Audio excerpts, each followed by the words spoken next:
Let's get it.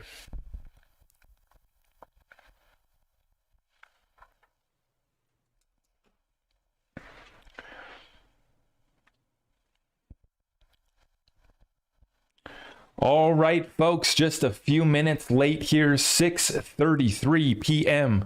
Pacific Standard Time on the West Coast. After we brought the clocks back, took a little extra snooze last night. Okay, it's 11/6. We're rolling into election week. This is absolutely massive. I'm so excited to come with you guys tonight. We have a massive update for you guys.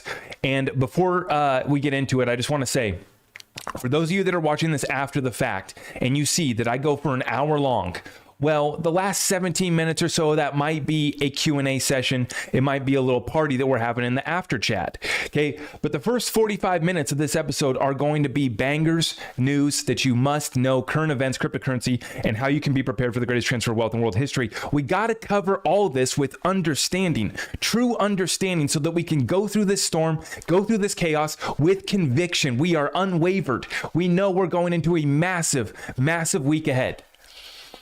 And we got our popcorn, we got our preps, we got our precious metals, a big bag of XRP and utility cryptocurrencies. We got some assets that provide cash flow. We figure out how we bring in more money every single month as we roll in further into this recession. Okay. And, you know, some people don't want to define it as a recession. Some people don't, agree with that definition. Nonetheless, folks, I'm here to tell you, if you're not prepared right now, you're going to get wiped out. You're going to get sacrificed, as we've been talking about. We have only confirmed that by everything getting prolonged. I thought that October was going to be a red month. Here we are. We went sideways. It's fun. We did a little pump. Bitcoin above 21K. Let's have a party. Or are they setting us up for the sacrifice that could potentially be coming this week? And we got the fundamental case that we go lower anyways. So nonetheless, I've ran through this. Let me give you the quick conclusion of this week. I do not see any scenario, guys. I wish I could. I do not see any scenario where this goes bullish for us this week during this election cycle. I've ran through every single scenario. At best, we get a short-lived pump. Just like we do when Fed Chair Jerome Powell comes out, just like we do with these major, some of these setups, everyone's got all eyes on an event. We get a little pump leading up to it, or a short-lived pump thereafter, a reaction that, okay, it's going to be good. And then we realize the fundamentals take us lower. We still have to clear it out. We still have to reset, balance out the books, settle all the scores. And it's much more than just cryptocurrency. It's much more than just the Ripple versus SEC lawsuit where this little group in the XRP army is exposing the SEC. This goes so much bigger than that. So that was my long-winded way of saying that everything I'm talking about tonight matters.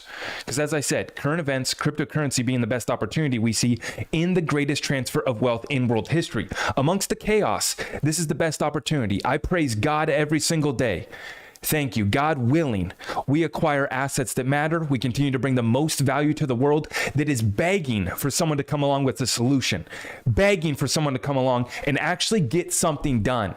And that's why you guys are tuned in tonight. So all I ask is that you guys smash that thumbs up for me. I greatly appreciate you all. Let's get it rolling. Thank you. At the time of this recording, Bitcoin is at 21,000, Ethereum at 1,600, and our XRPs at 47 cents. Let's take a look at the candles here on the monthly chart for your Bitcoin. You can see right here that we have no major breakout, nothing to get excited about. We got a little super chat already from Fiji, 5 spot. SBF got too big for his boots after JP saved his behind. Fiji, absolutely. We're going to be getting into it. The next crypto insolvency. I'm not going to make you guys wait till the end, but that's going to be in about the middle of our show where we talk about what's taking place with FTX. Major update there.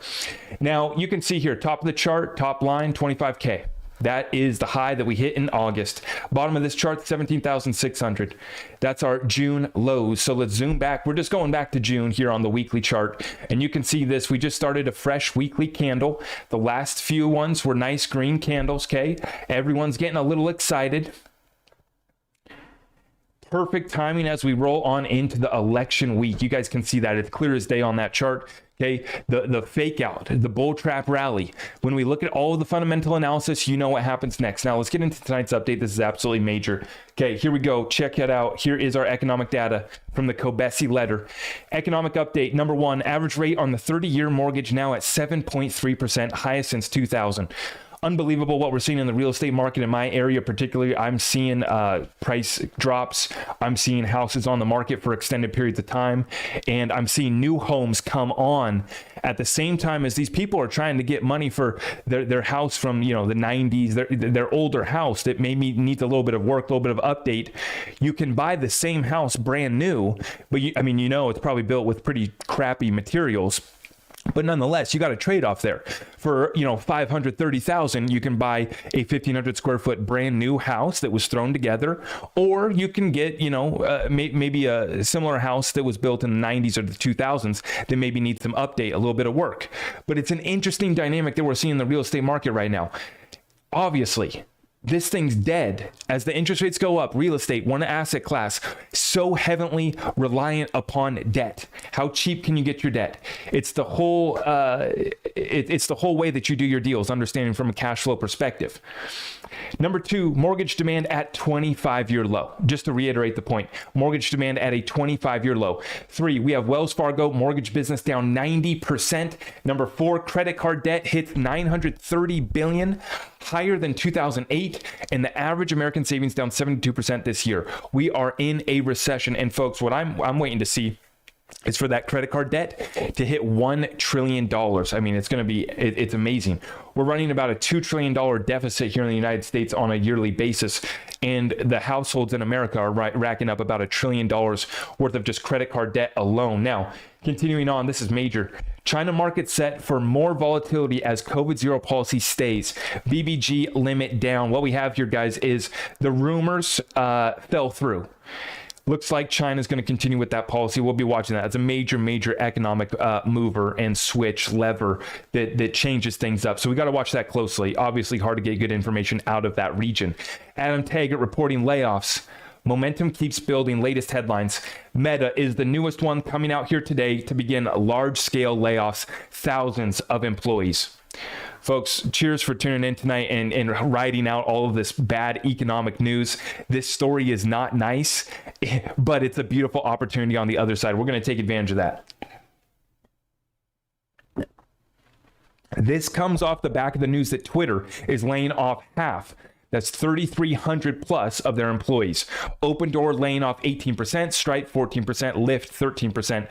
These are not small cuts, nor are these small companies. The job apocalypse is here. The apocalypse for jobs is here.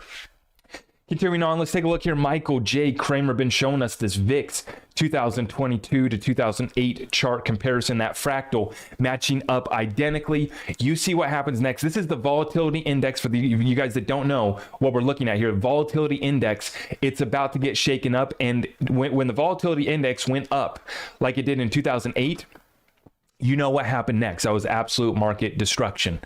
Right now in the UK, what situation, what program are we going to be rolling out here in the UK? We have the Chancellor here, Jeremy Hunt, to outline 60 billion of tax rises and spending cuts. So we scroll on down here and we see that the early drafts of the statement contain plans for up to 35 billion of spending cuts and up to 25 billion of tax rises, which are likely to include freezing income tax thresholds and targeting dividend tax relief. That right there, folks, is attacking the pensions. That is attacking the 401ks, the income tax thresholds as well. And then a reduction of 35 billion of spending cuts, right? So a bleak outlook here. It looks like, they might not want to define it as a recession, but what the hell else are you supposed to call that, right? 60 billion of tax rises and spending cuts for the UK. We will continue to watch that situation. Now we have another one, bringing it back across the pond to America. During the current quarter and next quarter, the U.S. Treasury expects to issue about 1.1 trillion in new net Treasury debt. This is from Lynn Alden. Let's check this out. So Treasury announces marketable borrowing estimates. Lynn says it changes with tax revenue and other matters, but so far during Q3 2022, along with projections for Q4 2022 and Q1 2023, they're looking at an average of about $500 billion in new debt issuance per quarter. Now, this guy right here, dpeg.e, says rates are a lot higher now, which should attract buyers. However, those buyers are also aware that the Federal Reserve is ready and willing to simply print the USD needed and buy the bonds, which makes Treasury bonds an asset based on an unstable monetary base layer. Folks, what's happening here is the United States is issuing further debt in the form of bonds. That's what we're looking at here. And Lynn Alden here, she clarifies this for us. High yields attract more retail buyers, but as long as the dollar is strong, it limits foreign buyers. Excuse me. And the Fed is currently a net seller as its holdings mature and are not reinvested. So what is happening here with the Fed's balance sheet? Last week, Michael J. Kramer reporting, this week saw the Fed's balance sheet drop by almost $46 billion, the most yet. So they finally had a reduction in their balance sheet, but Lynn is telling us that they're still net sellers of those treasury bonds and of their assets. Max Anderson adds this data point right here for us. The US Treasury pumped $165 billion into the economy since the start of October, just as we head into midterms. As we've been saying, they're keeping this party propped up, keeping the party rolling. Massive super chat from Keep It Clean Digital. 20 spot. Thank you. Keep It Clean Digital. Appreciate that super chat. Fully canceling out the Fed's $90 billion per month QT and then some. So remember, the Fed is supposed to be cutting their balance sheet, i.e. quantitative tightening, to the tune of $90 billion per month. But instead, right, we have $165 billion injected here into the United States economy. And so they're fully canceling out the Fed's $90 billion per month QT and then some by a factor of nearly 2 times. Max Anderson, what he put together on this chart is really nice to look at here, folks. Let me make sure that you guys can see this chart right there. He's talking right here. Let me pull this up. Net liquidity versus S&P 500 on the weekly chart. And what he has here is that blue squiggly is the S&P 500, 1 week offset. Okay. The white line up top is the Fed balance sheet. So you can see on their balance sheet that it is sloping off. It is falling off.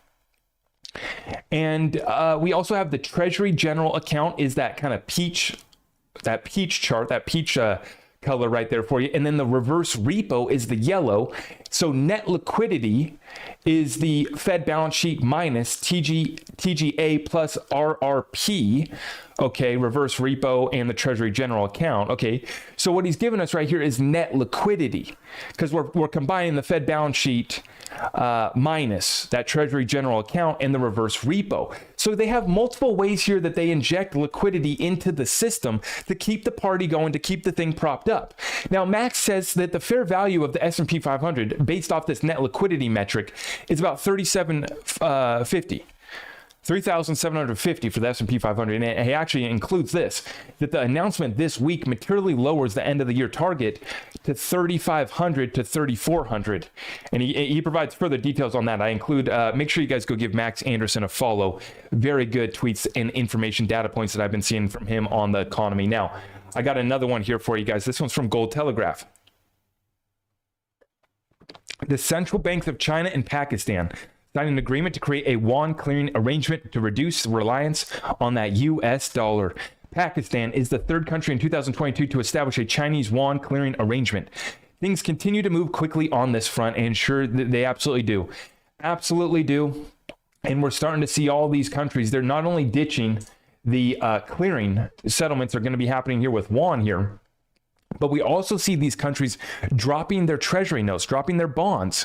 That's the debt that the government is issuing that nobody's buying besides the Fed. And that's the main point that we made from the very beginning. When they said that they were going to start quantitative tightening, we said, who is stupid enough to buy the Fed's balance sheet? Treasury bonds and mortgage-backed securities. Who wants that pile of shit? Excuse my language. But let's be real, right? I mean, come on. Who is stupid enough? Now, this is amazing to me that this is still considered a risk-free asset by the financial media, by Main Street, Wall Street financial advisors, the guys that took the little course and call themselves financial advisors, deem treasury bonds as a secure investment. I don't know what reality they're in, but that is not a secure investment by my standards. I do not trust not only my government, but our balance sheet, our deficit that we're running. Okay, why the heck would you see the numbers right here? Why would you want to be buying the United States debt? $30 trillion in debt. They're running to another $1 trillion. They're doing, guys, let's simplify this. 500 billion, nearly half a trillion per quarter. Half a trillion per quarter in new debt issuance. Who wants to buy that? I mean, it's unbelievable to me. Now, let's continue on. Taking it to our world stage current events here, Kim.com. This is a great thread right here. Great thread from Kim. He says, it's done. Sergei Narishkin, the Russian spy chief, revealed that he has indirect confirmation that the message "it's done" from former UK Prime Minister Truss Liz to Secretary Blinken was sent shortly after the Nord Stream pipelines blew up. Let's explore what indirect means. Now, let me clarify real quick. I'm just reporting this. This is unconfirmed. I cannot verify this. Fact checkers, please understand. I am just reading out someone's opinion on Twitter. Okay, that's all I'm doing here. I'm not interjecting any opinion. Let's let this all truth be revealed, and we continue to pray for peace. Kim.com breaking down this situation as he sees it. The most likely scenario is that China provided the intel to Russia and others. The cyber capabilities of China today are no match for the U.S. All you hear about these days is the U.S. complaining about huge data losses to Chinese cyber attacks. Just look at the U.S. fear of Huawei. After the leaks of U.S. digital spy arsenal and cyber methods with thousands of documents released by Snowden and WikiLeaks Vault 7, a global cyber arms race began. U.S. intelligence competitors upgraded their capabilities significantly. The result, China now dominates the space. An attack against the UK government devices and linked cloud accounts is trivial for the government hackers from that country. Excuse me. They now control the largest arsenal of zero-day exploits, providing backdoor access to the most devices and servers connected to the internet.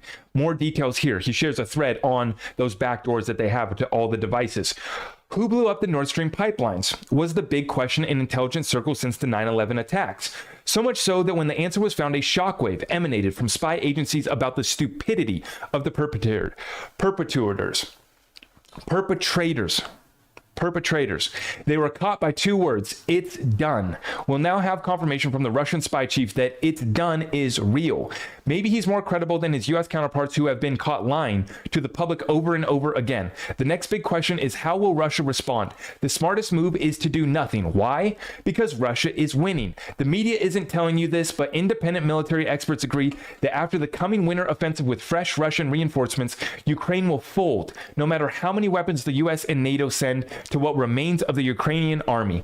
The best Nord Stream retaliation is not to retaliate. Everybody knows who did it. Russia and the other country are increasingly seen as prudent, rational actors by non-Western nations. The BRICS Plus alliance is gaining support. A multipolar order with a new financial system seems inevitable. The more of the U.S. escalates the conflict with Russia and the other country about world domination, the more the U.S. accelerates its own demise. Most nations like the concept of having a say in global affairs and a multipolar order with a multinational reserve currency backed by real assets. Amen to that. The ultimate question is this: will the U.S. accept that it cannot rule the world and that it must share prosperity with all nations, or will the U.S. in a final act of arrogance destroy the world because it cannot accept the days of living at the expense of others are over? That's a new reality, a multipolar world order, a changing world order, a new world order. Now, a reset, restructuring, and revaluation is a part of that. A spiritual battle is underway as well. This goes very deep. That's unconfirmed. But if you guys didn't get what I was talking about there, what Kim was laying out for you guys, the former Prime Minister, Liz Truss, the one that was there for about 45 days or so, the word on the street is that they were able to get the information that confirms the UK carried out the Nord Stream attack. I'm saying, for the fact checkers, for everyone listening to me tonight, I'm not confirming, denying. I'm just reporting on this opinion on those events of that day. And I would love to find out the truth. I would love for all truth to be revealed. I would love for the Russia-Ukraine war to be over. Okay, but it's not. And I've predicted from the very beginning that they're going to get those regions. They got them already, and they're going to keep them. Those regions are going to vote to become sovereign, as they already have. So that's not my opinion. That's my prediction, on what's going to happen. My opinion is, can we please have peace? Can we please bring this war to an end? Can the Western countries, bring about a level playing field and stop imposing our will amongst other nations, especially the United States, one of the largest funders of overseas adventures that are not necessary, don't need to be done. And I'm ashamed of what my country has done in some of these regions. Okay, but the fact of the matter and the word on the street is that Russia's getting ready for another offensive. They're going to take it. They already got it. And we're going to continue to watch this situation unfold. It already appears, though, that the BRICS nations, not only are they making the case here that, the West is provoking these attacks, the West is attacking civilian infrastructure. But also, by the way, when you want to do deals, when you want to have a real economy, a real asset-backed currency, when you want to do deals outside of the SWIFT system that aren't outdated from the 70s, when you want to get business done, we got commodities, we got resources, and we're backing our currency by hard assets. This is where that multipolar changing world order is here. Whether we like it or not, no matter how it plays out, there's a reset, there's a restructuring, there's a revaluation, and then obviously we're seeing world war stage events, and we continue to pray for peace, and may God be with us. Let's continue on, though. Bringing it back here, and once again, I'm not interjecting my opinion. I'm just reporting on this, and I'll give you my prediction, right? But I'm not here to tell you left, right, up, down, understand the paradigm and who sold us out. But nonetheless, let's take a look here at this. This is interesting. Breaking. Patrick Basham, the pollster who correctly predicted Brexit and Trump 2016, says midterm quote-unquote red wave is forming into a full-on red tsunami. Let's take a quick listen here, folks. Republican victory, especially a large one, is going to reflect what's really a perfect storm. You have, history tells you that a first-term president, his midterm, almost always, only a couple of exceptions like George W. Bush in 2002, almost always loses seats, often loses quite a few. That is really reinforced if the president is unpopular. So if a president has an approval rating under 50%, we give Biden 40% in our final poll. That usually dooms his party in the midterms, that alone. Then you look at all the issues that are really important, most important, the priorities of the voters. And it is now today what it has been for much of the year, but really with an exclamation mark. It's inflation and the economy. But it's also about crime, and I also say about illegal immigration, also about education. So those are issues that the Republicans are massively favored on, in no small part by default, because they're the opposition party and they haven't gotten in their own way in terms of those issues. They've let the Democrats, commit as many self-inflicted wounds as possible, which might end up being mortal by the time this is all wrapped up. And the Democrats are focused on an issue, abortion, which they in the media thought would turn everything around for them, but it isn't enough of a priority for enough voters to have made a difference. So you put all that together, you also have what is now, if not an unpopular war in terms of Ukraine, but certainly one that Americans are tuning out, don't think is a priority, really never thought it was the priority. You put all that together, and you have an environment bring our troops home, just, damn it. Tailor-made for the opposition party to do well. And it's just come together. I mean, we have found this sort of environment all along. The question was it going to be a small, modest win, or would the Republicans do really well? We always thought it would probably be a red wave. Now is it a red wave? Is it a red tsunami? And at the moment, I think it's moving from a red wave to the tsunami stage. So there you have it, guys. This is the pollster who correctly predicted Brexit and Trump 2016. He's saying it's not just a red wave. We're going to be rolling into a red tsunami. So how about that? Now, like I said, I'm not here to give my thumbs up, thumbs down. There's plenty of Republicans that have sold us out, plenty Democrats. What I want is people that stand up for America and our Constitution, our individual liberties and rights, and free market enterprise.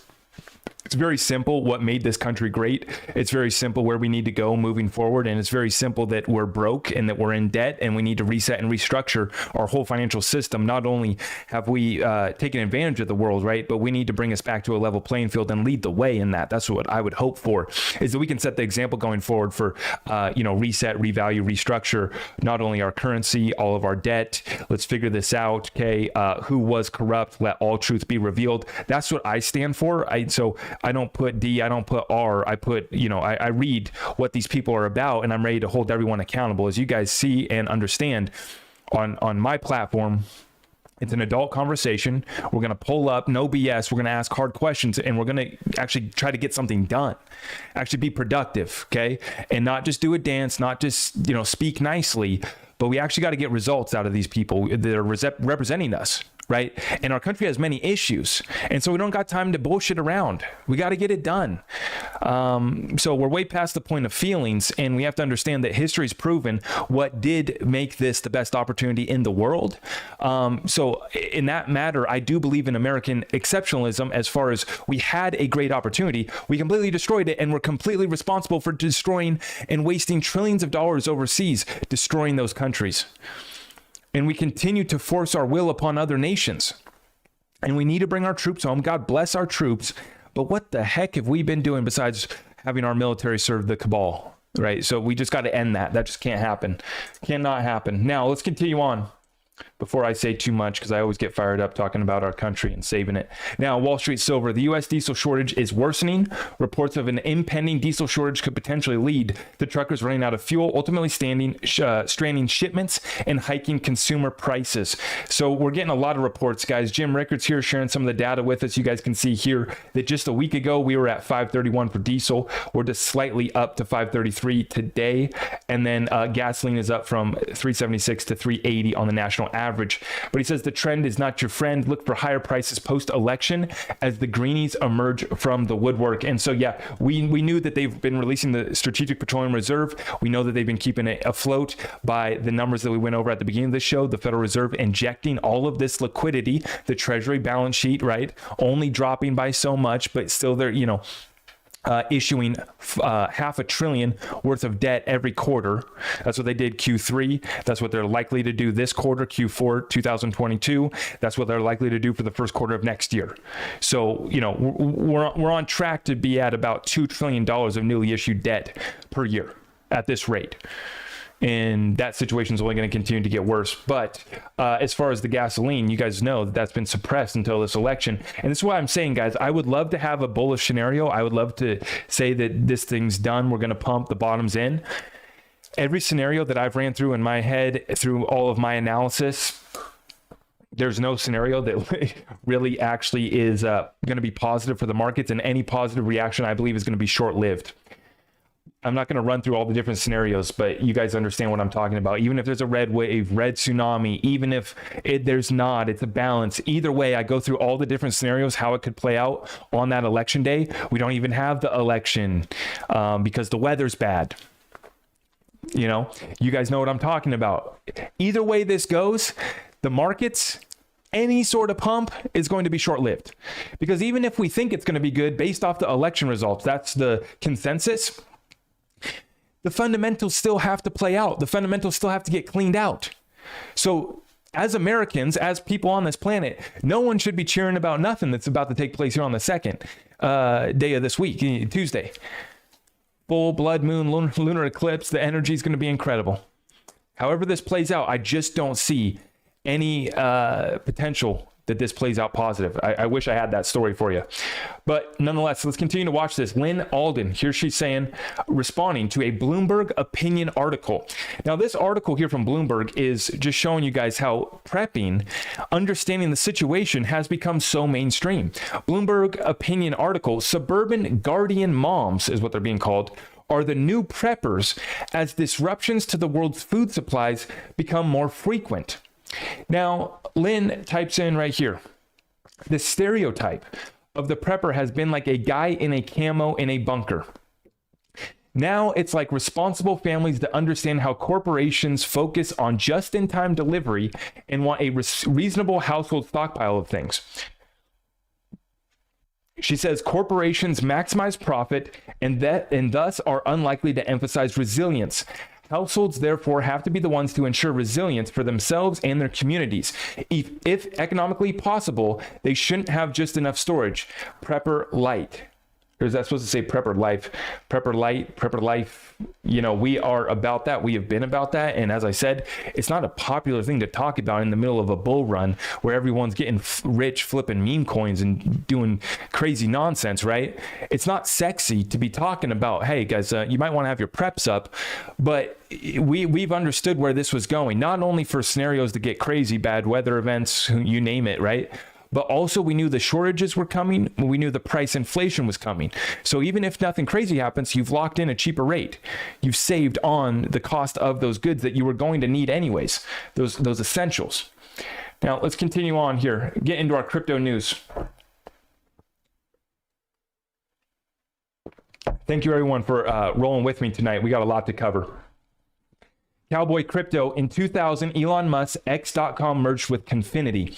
Luke Nosek, co-founder of Confinity, is also on the board of SpaceX and ResearchGate. Bill Gates is an investor in ResearchGate. Gates' company Mojaloop is a Ripple partner. Probably nothing. So Cowboy Crypto putting that together with us with Anders as well. And see, all of these guys are sitting at the same table. And that's the point. That's why I'm sharing this here with you guys tonight.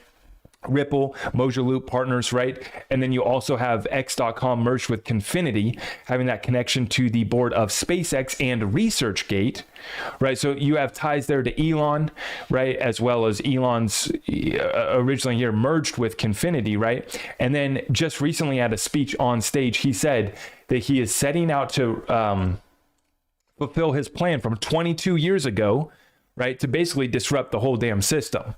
That's what it is, because it's payments, it's currency, it's payments on the biggest level, right? And then he's bought all of the data. That's what he's got with Twitter that's so powerful. He's got all the data. And then with Tesla, he's got all the data from the vehicles too. So he's collecting a lot of data. He's got a lot of business ventures underway, obviously, right? But he said just on stage recently this weekend that he is looking to fulfill his long ago plan from 22 years ago of having X.com, which is essentially like a WeChat, basically social media, payments, everything in one, right? Basically the one app that you live in.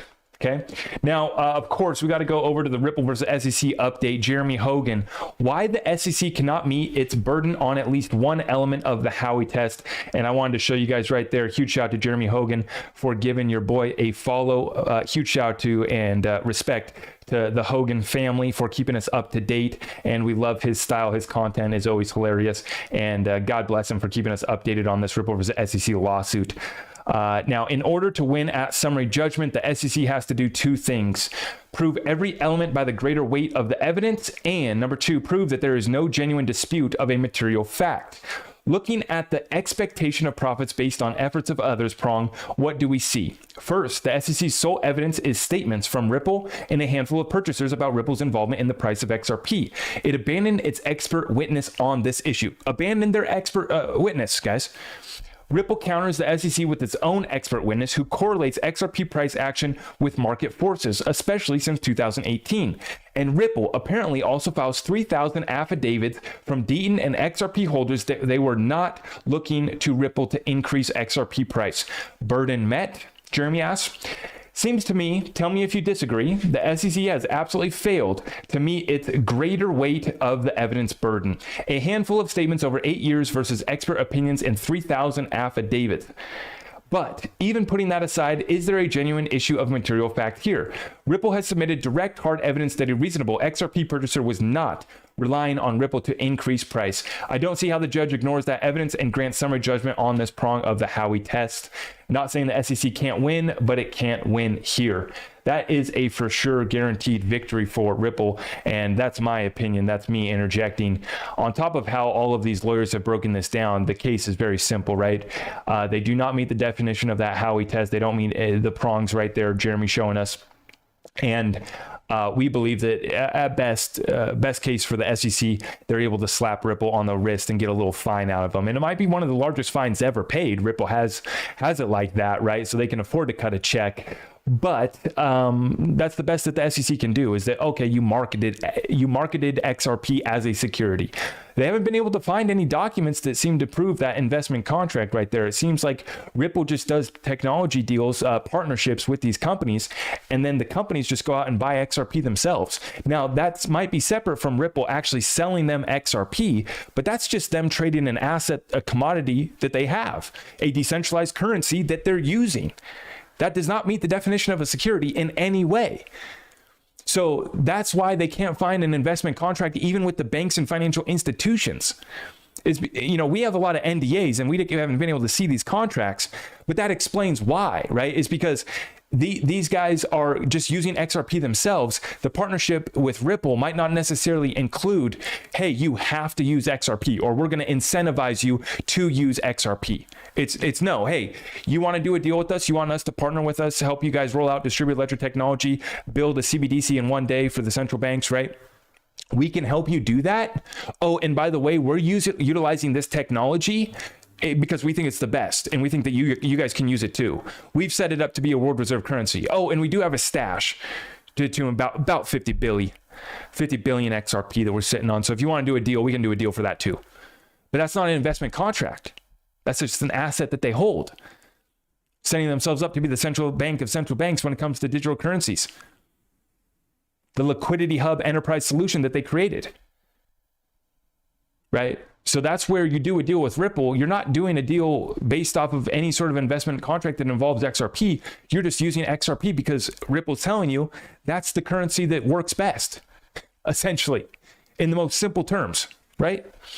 We have this. We've always had this case, guys, and we're getting very, very close. Now, Stuart Alderati, during the middle of an SEC lawsuit, Ripple's general counsel is over here, once again speaking with the people that matter. This session right here, privileged to have participated in a roundtable along with other thought leaders on the elements of a global coordinated policy approach to crypto assets moderated by the MAS, which is what is that? Oh gosh, I pulled it up before. What is it? Malaysia Monetary Authority. I'm blanking on that now. Oh, no. Monetary Authority of Singapore, MAS, of course. Monetary Authority of Singapore and the IMF. So basically the Central Bank of Singapore. This was at Singapore FinTech Festival. Duh. Sorry for having that brain fart. Looking forward to continuing the discussion. And that's our boy there, Stuart Alderati, and that is General Counsel of Ripple. Over 35 years of legal experience with expertise in regulatory affairs and complex litigation. We've got this case in the bag 100%. Now, let's get into the main topic of tonight's discussion, folks. This is absolutely major, and you have to understand this is going to impact the whole cryptocurrency space, and this is a cause for warning. I'm not here to spread FUD. I don't want to have everyone full of fear, uncertainty, and doubt, but we got to look at this situation right here. Absolutely major right now, what's breaking down. This is from Watcher Guru. Just in, Binance CEO says the company will liquidate its $500 million FTX position because they won't support, quote, won't support people who lobby against other industry players behind their backs. Now, let's move on over. CZ Binance says liquidating our FTT, which is the FTX token. FTT is just post-exit risk management, learning from Luna. We gave support before, but we won't pretend to make love after divorce. We are not against anyone, but we won't support people who lobby against other industry players behind their backs onwards. Now, continuing on, this is what's being reported. This is from CoinDesk. And then this person right here, Mike Burgersberg, Dirty Bubble Media is his handle on Twitter here, put together this thread, which is in regards to Alameda Research, which is the other Sam Bankman-Fried company. He says right here, is Alameda Research insolvent? According to a recent leak, the firm's finances rely on the same scheme that destroyed the Celsius network. Will it work out differently for Sam Bankman-Fried? So he shows here, a recent report from CoinDesk showed that Alameda's balance sheet is dominated by holdings of FTX FTT token. An additional undisclosed amount was held in other tokens from Sam Bankman-Fried's other projects. Our sources indicate these holdings are worth several $100 million. Now, this is where this gets interesting. The firm's solvency rests on crypto tokens issued by related parties. This might sound familiar because this is the same model used by Celsius Network and many other crypto firms to spin billions of dollars in assets out of thin air. We call this the flywheel scheme. Now, you can see how this works. At the very top here, you can see how this works. You create a token. You pump the token price. You mark the gains to your balance sheet. So your company, right, that holds this token, obviously, you hold that asset, like Ripple holds XRP, FTX Alameda here holds the FTT token, right? Pump the token price, then you mark the gains on your balance sheet. So you act like your assets are worth all these billions of dollars. Then you show those gains, quote unquote gains, to your investors. Then you raise cash through equity sales or loans. So based off of a bullshit valuation, let's make this really simple for everyone to understand. Based off of a bullshit evaluation that's based off of a pumping scheme directly using your cryptocurrency, that is how these guys have generated cash, because then they go show investors, oh, we got this much on our balance sheet. We're worth this much. You can give us a loan, right? Or you can raise cash and invest with us and inject equity. Now, flywheel schemes enable firms to mark their illiquid token holdings to market value. Throw in a little market manipulation and you can generate billions in assets, at least on paper. In reality, these tokens cannot be monetized because the markets are so distorted. CEL token is a great example. Celsius bought tens of millions of the token to keep the price high, enabling them to score a $750 million investment. See, they were able to get nearly $1 billion, Celsius was, based off of doing this exact scheme. Right? They raised $750 million, just one investment. But Celsius couldn't afford to keep buying the token. The price collapsed. The flywheel spun in reverse, shredding their balance sheet. Creditors are stuck with hundreds of millions of CEL token. Selling even a small fraction will crash the market to zero. And so it goes CEL token, CEL token purchased by Celsius, CEL token value increases, net equity increases, enticing new investors. You get that new money. And then user deposits or loan collateral are used to buy more tokens to keep it pumped up. Now, I wanted to cover the other side of the story, and I wanted to be fair. This right here is the current CEO of Alameda Research. So I wanted to share the other side of this. Caroline here, Caroline Capital. A few notes on the balance sheet info that has been circulating recently. The specific balance sheet is for a subset of our corporate entities. We have greater than 10 billion of assets that aren't reflected there. The balance sheet breaks out a few of our biggest long positions. We obviously have hedges that aren't listed. Given the tightening in the crypto credit space this year, we've returned to most of our loans by now. Now, let me summarize that. That's kind of like saying, trust me, bro, right? Just trust them, right? That they've hedged their bets. All of their ridiculously long positions, all of the positions there that we were able to see, we're just supposed to trust them, right? That they have hedges and that they've returned most of their loans by now. Trust me, bro. That's kind of the vibe that I get from this. And then when I go to look at this next post, which really says it all for me, this is where I get uncomfortable. We get a former CEO who starts out the Twitter thread by talking about happiness. Folks, you can't make this stuff up. A thought on happiness. Let's talk about our happiness, our feelings. The outgoing CEO of this company, Alameda. Sam Trabucco, on happiness.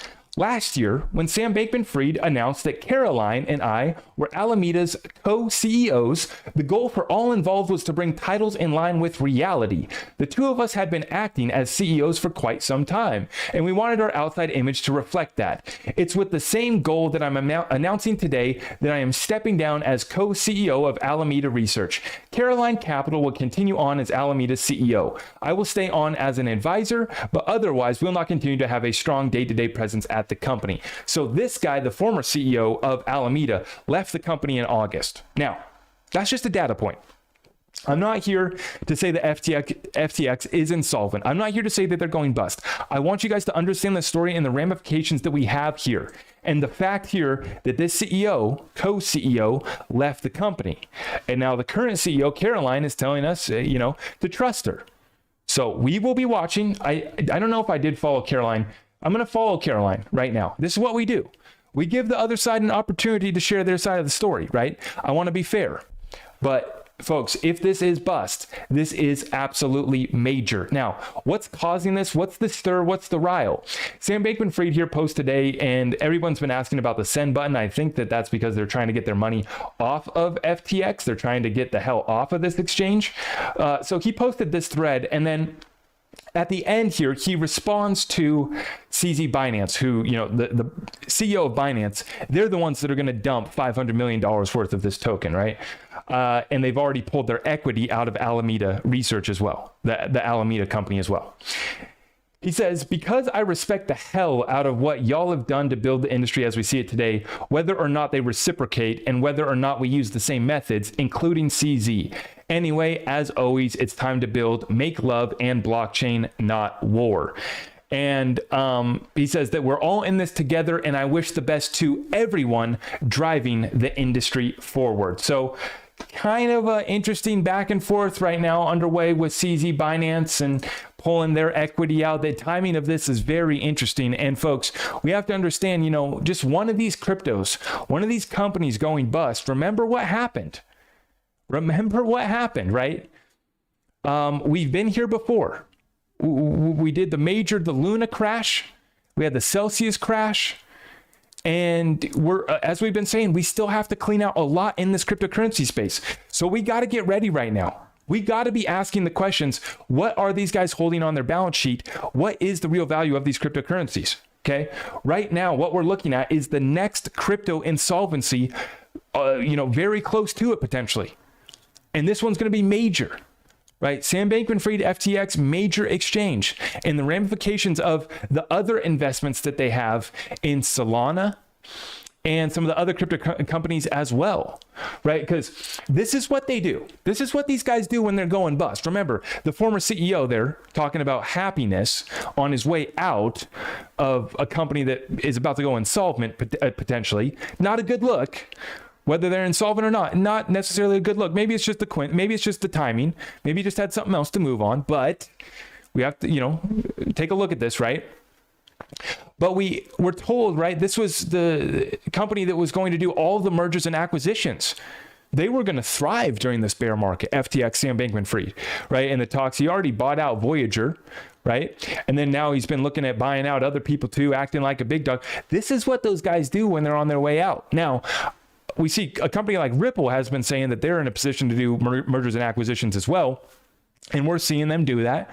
We're seeing them sit down at a table, and obviously their business deals are being stifled by the SEC while Sam Bankman-Fried has been, able to play around so far. But we're seeing the scrutiny come down on these exchanges, and we're seeing the liquidity issues of the cryptocurrency space starting to show themselves. We're going to continue to watch this one, but this is just one whale dumping one token, but this can impact the whole space, guys. This is the exact type of event that we've been talking about that brings us down to that next level. Whether that's, back down to just the lows that we were at back in June of 17, 18K, or, worst case scenario, when we do something real dirty, like some people, 14K and lower can easily be done. I've been saying the same thing. Not necessarily holding my breath for 10K, but it can easily be done. And 17,600 was the previous low in June. We've been talking about that thing. We barely held on to it over the last month. 18,100 was the low that we went to down last month in October. So right there, we're not far off.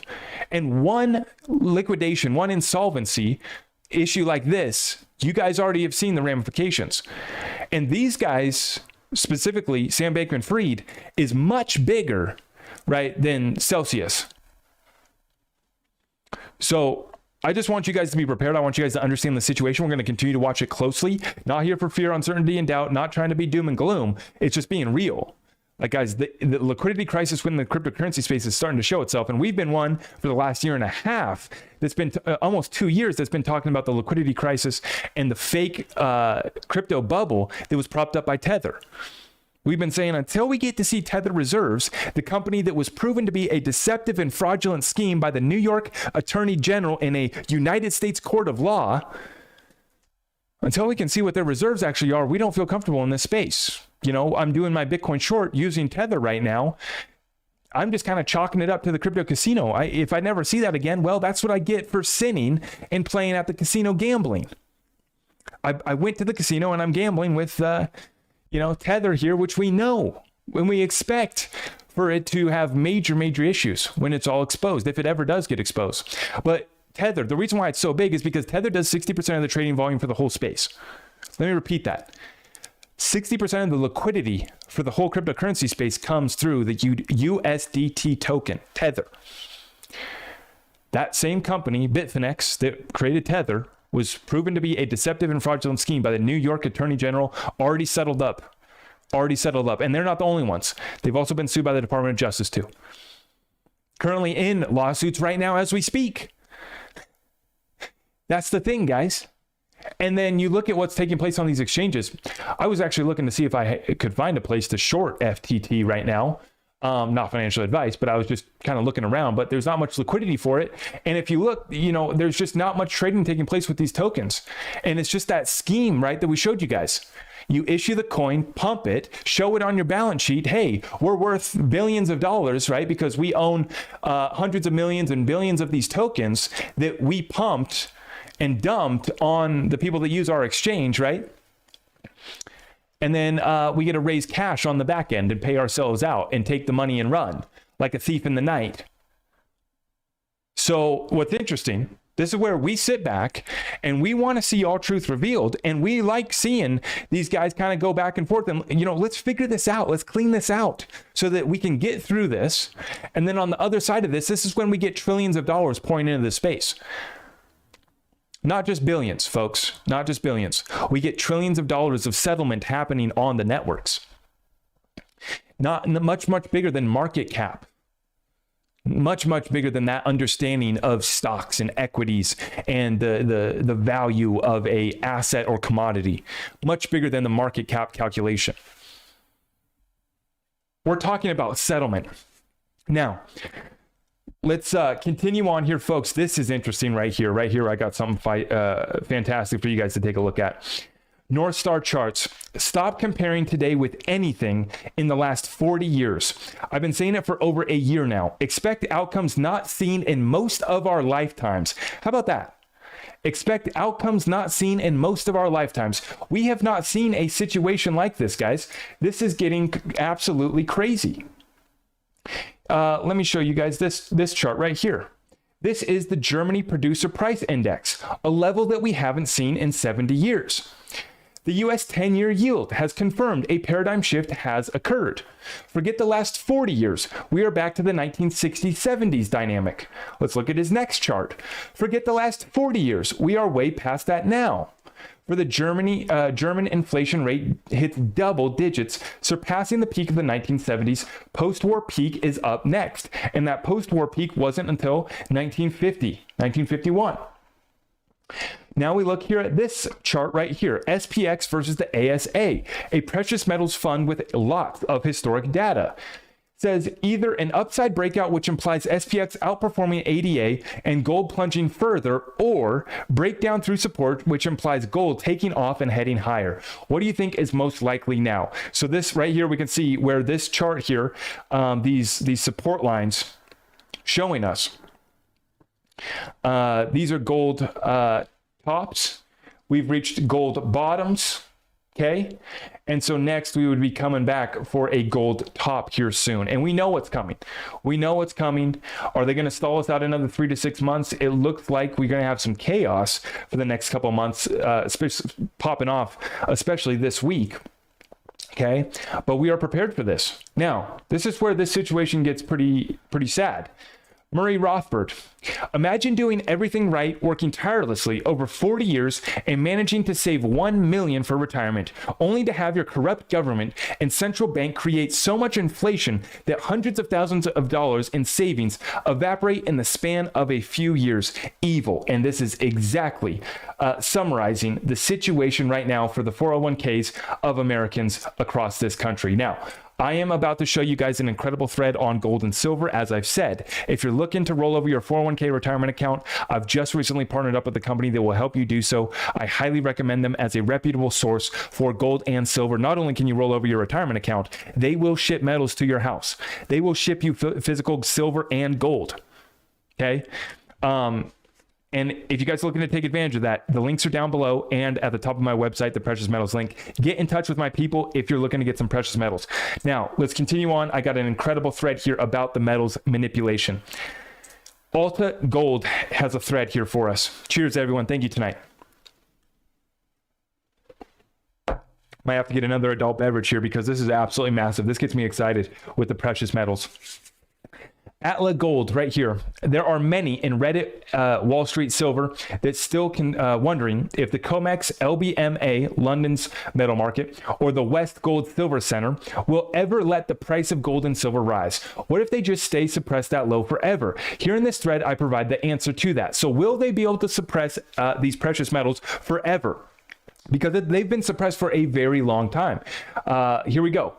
You see, from the past 50 years, gold has risen from $35 to around $1,650 level today. Isn't that absolute proof that they can't suppress at the same price forever? Why is that? It is physical supply that is the limit that is limiting them, forcing them to let the price rise. Just because you have been waiting 2 years, that means they will suppress the gold silver price this low forever?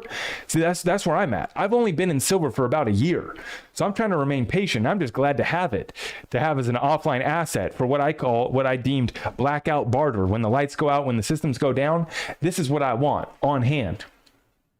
Just because you've been waiting 2 years, does that mean that they're going to suppress it forever? Well, gold and silver market are suppressed heavily because that is the nemesis of the fiat US dollar. It is the metal that were once money but replaced by those bankster crooks.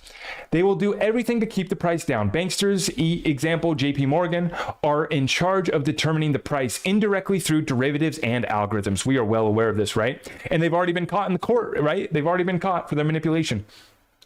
The price is pegged by them. They are the casino dealer for this lottery, gold and silver price. Of course, while suppressing the price, their gold silver inventory will bleed. The lower the price, the faster the drain. If the world can't get physical from COMEX, then what's the world going to do? The world will abandon the COMEX and create a new center with parallel price, a reset, a restructuring, a revaluation, a new trading house. Although, hey, why don't use distributed ledger technology? We already got gold running across the XRP ledger right now. Although the replacement of COMEX is inevitable in the long term, COMEX and the banksters can accelerate this downfall of COMEX to next year, 2023, if they still keep gold and silver price low, because nobody can buy physical stuff from COMEX. It becomes pure digital gambling center. Of course, the banksters can choose to do something different and crazy this time, like don't care if nobody can get the silver from the COMEX, even if supply is already zero and price crash to $9 an ounce, but physical world will be completely different. Those who will be disappointed are the ones who play digital trading in commodities futures ETFs on leverage in the COMEX and the LBM spot futures price. So the people that are going to be disappointed, let me reread that for you guys, are the ones who are doing the leverage trading, the paper trading. They're playing in the paper trading market that is suppressed and will potentially be suppressed, continue to be suppressed at those price points, but on the street, at the local dealer, when the systems go down. Do you think that we're going to be checking the price of spot silver against, the dollar? Right? This thing gets completely changed on the street in the real world. And this is the silver squeeze about to play out. But those who buy physical will not be disappointed because there will be parallel divergence of paper versus physical price, and the difference will be bigger and bigger. but I see this not likely to happen. They will let the price rise to new highs soon. This is what most likely based on past behavior. They already suppressed long enough in Biden since March of 2022 just to make everything look good before the November 8th US midterm election. So there is no longer reason for them to keep price this low. They will let the price rise a little. Gold, $2,500 to $3,000 per ounce, and silver to $40 to $50 in 2023.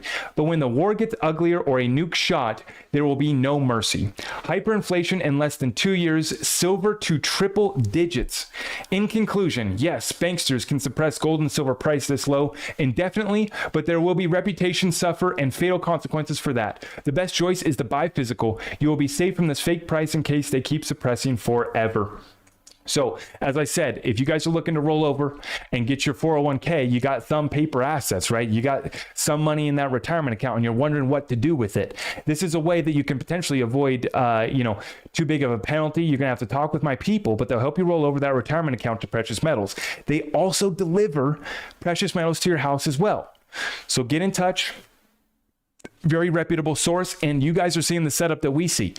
Yes, they are manipulating it. It doesn't matter how long they manipulate it for. Eventually something breaks, and it's going to break in a massive way. And this gentleman right here that just put together that thread, Atla Gold, suggesting 3-digit silver. And I've been stacking my bag of silver. That is absolutely for sure. Now, folks, I just want to say thank you for everyone for tuning in tonight. Nothing here is intended to be financial advice. And if you are looking to get tapped in with our community, just head on over to my website, zachrector.com. The links are down below for my wallets, exchanges, affiliates. And like I said, you can move that retirement on over to precious metals with the help of my people and my partners. Now, folks, once again, thank you so much for helping me grow this community. We're well on our way to surpassing 50,000 subscribers on the YouTube channel. We're well on our way to 300,000 on TikTok, and we continue to break it down over on Twitter as well. I want you guys to stay tuned in, hit that notification bell, and be on the lookout. I got some other interviews on the way. I'm going to be on some other people's shows. I got some people coming on my show, and I'm going to be hosting my first Twitter Spaces. Very excited for that. We're looking at delving into XRP NFTs. I better be quiet there, but be on the lookout for that. And it's going to be a lot of fun here over the next month here to watch these events play out. Make sure you guys are tapped in. If you're looking to get in touch, like I said, everything's at the website, and I greatly appreciate all of you guys' support. Thank you so much. Have yourselves a fantastic evening, and let's stay tapped in. This week is going to be absolutely major, as you already know. Tuesday night sessions, 6:30 Pacific Standard Time. We might even be on longer. We'll see. I might have to do a marathon session for the election night. We'll see what we can do, but we're definitely going to be going live on Tuesday night as well. That's going to be another major session. So thank you so much for tuning in tonight. What do we go for? 1 hour? 1 hour session. I try to give you guys the most important information to keep you guys up to date and give you guys the biggest advantage for the greatest transfer of wealth in world history. I appreciate all of you guys so much. God bless you all. Thank you.